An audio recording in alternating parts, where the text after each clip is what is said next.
நம் வைக்கத்திற்கு வந்து சமூக நீதி பாடம் நடத்திய தந்தை பெரியார் அவர்களை பற்றிய ஒரு குறும்படம். தந்தை பெரியார் காட்டித்தந்த புரோகதியின் பாதையிலூടെ சஞ்சரிக்கும்போல் അതിന് காரணமாய ഘടകങ്ങളെ ஒரு ஷார்ட் பிலிமிலூടെ കാണാം. ഇതാ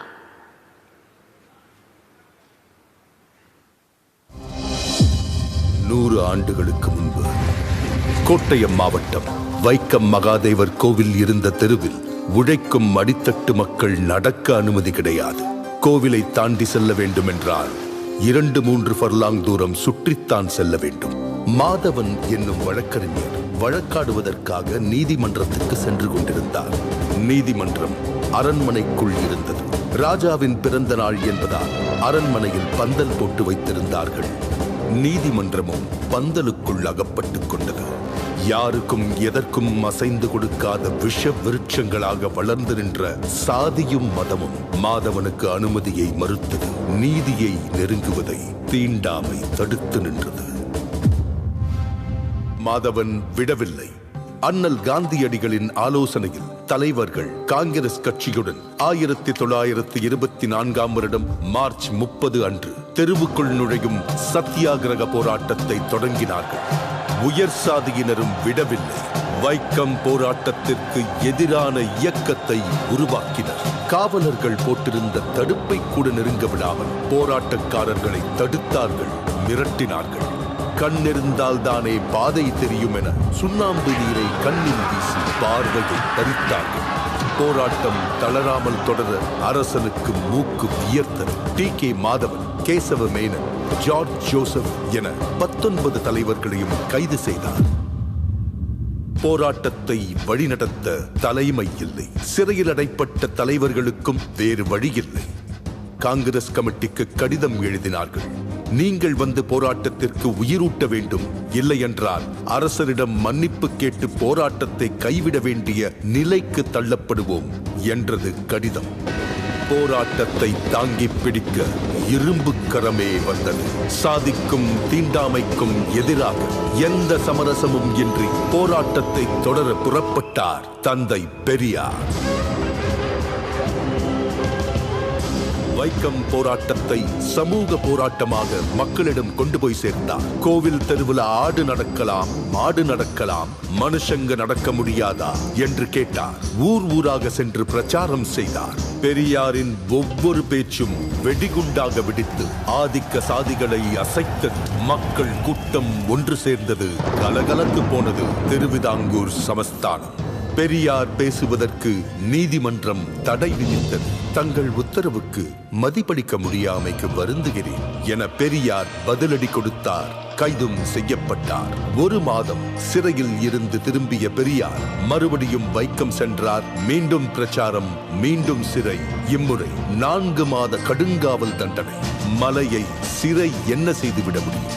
இந்த நேரத்தில் திருவிதாங்கூர் ராஜா சர் ராமவர்மா திடீரென காலமானார். சிறையில் இருந்தவர்கள் விடுதலை செய்யப்பட்டனர். வெளியே வந்த பெரியார் மீண்டும் போராடினார். பெரியார் தலைமையிலான போராட்டத்திற்கு பலன் கிடைத்தது. திருவிதாங்கூர் ராணி பேச்சுவார்த்தைக்கு முன்வந்தார். அண்ணல் காந்தியடிகளை பேச்சுவார்த்தைக்கு அழைத்தார்கள். பேச்சுவார்த்தைக்கு வந்த காந்தியடிகளிடம் தெருவில் நடக்கக்கூட அனுமதி வழங்குகிறோம், அதற்கடுத்து ராமசாமி கோவிலுக்குள்ளும் நுழைய வேண்டும் என போராடினால் என்ன செய்வது என்று ராணி கேட்க காந்தியடிகள் பெரியாரிடம் பேசினார். பெரியார் தனது நிலைப்பாட்டை விட்டுக் கொடுக்கவில்லை. பாதையை திறந்து விடட்டும், அதற்காக கோவிலுக்குள் நுழைய போராட மாட்டோம் என உத்தரவாதம் கொடுக்க முடியாது. வேண்டுமென்றால் இப்போதைக்கு அதற்காக போராட மாட்டோம் என சொல்லுங்கள் என்றார் பெரியார். பெரியாரை தன் வழிக்கு கொண்டு வர முடியாது என காந்தியடிகளுக்கு புரிந்தது. பெரியாரின் நிபந்தனையை ராணியும் ஏற்றார். கோவிலை சுற்றியிருந்த 3 தெருக்களிலும் உழைக்கும் மக்களின் பாதங்கள் பதிந்தன. 1925ஆம் ஆண்டு நவம்பர் மாதம் போராட்டம் வெற்றி கண்டது. எல்லாருக்கும் எல்லாம் என்கிற திராவிட அரசியல்தான் பெரியாரின் ஆயுதம். அதை அவர் முதலாக சுழற்றி வீசிய இடம்தான் வைக்கம்.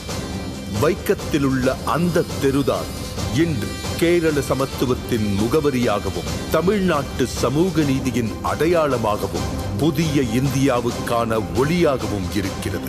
இம்மாபெரும் போராட்டத்தின் தொடர்ச்சியாக பொது உடைமையும் சமூக நீதியும் சமத்துவமும் தழைத்தோங்கும் ஆட்சியை அளித்து வருகிறார் கேரள முதல்வர் உயர் திரு பினராயி விஜயன் அவர்கள். அனைத்து சாதியினரும் அர்ச்சகராகலாம் என சட்டம் இயற்றினார் முத்தமிழறிஞர் டாக்டர் கலைஞர் அவர்கள்.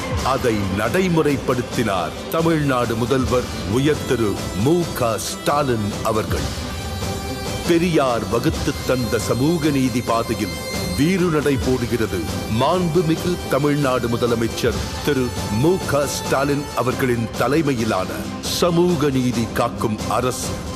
100 ஆண்டுகளை தாண்டியும் பெரியாரின் பகுத்தறிவு ஓர் ஆயுதமாய் பழமைவாதத்தை வேரறுத்து வருகிறது. இந்நிலை வைக்கம் போராட்டத்தின் நூற்றாண்டை சிறப்பிக்கும் வகையில் தமிழ்நாடு அரசு சார்பில் வைக்கத்தில் அமைந்துள்ள பெரியார் நினைவகம் ரூபாய் 8.14 கோடி மதிப்பீட்டில் புனரமைக்கப்பட்டுள்ளது. புனரமைக்கப்பட்ட நினைவகத்தை இன்றைய தினம் திறந்து வைத்துள்ள மாண்புமிகு தமிழ்நாடு முதலமைச்சர் திரு மு.க. ஸ்டாலின் அவர்களுக்கும் மற்றும் மாண்புமிகு கேரள முதலமைச்சர் திரு பினராயி விஜயன் அவர்களுக்கும் நெஞ்சார்ந்த நன்றி.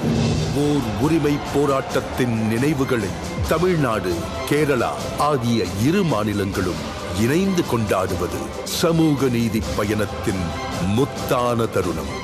இந்தியாவின் கவனம் இதை நோக்கி திரும்பும். உடனுக்குடன் செய்திகளை தெரிந்து கொள்ள சன் நியூஸ் பெல் ஐகானை கிளிக் பண்ணுங்க.